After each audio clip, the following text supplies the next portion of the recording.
How can we work out the gradient of a slope from a contour map?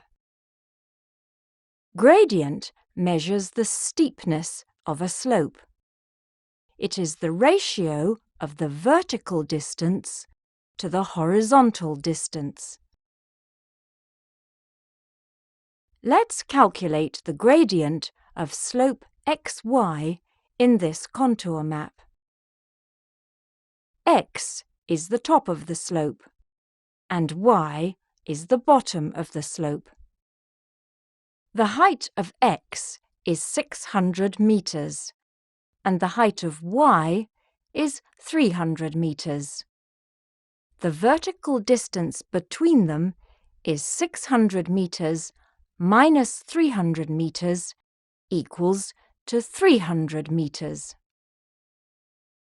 To find out the actual horizontal distance between x and y, we need to use a ruler and the map scale. Read the readings on your ruler between x and y.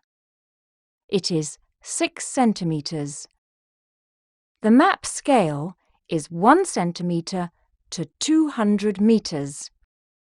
Therefore, the actual horizontal distance between x and y is 6 times 200 meters equals to 1,200 meters.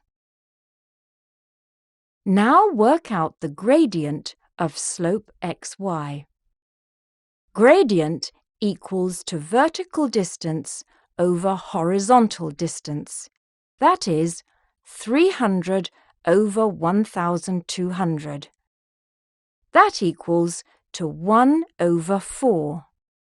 The gradient of slope xy is 1 in 4. This means for every 4 units along the ground, the land rises 1 unit.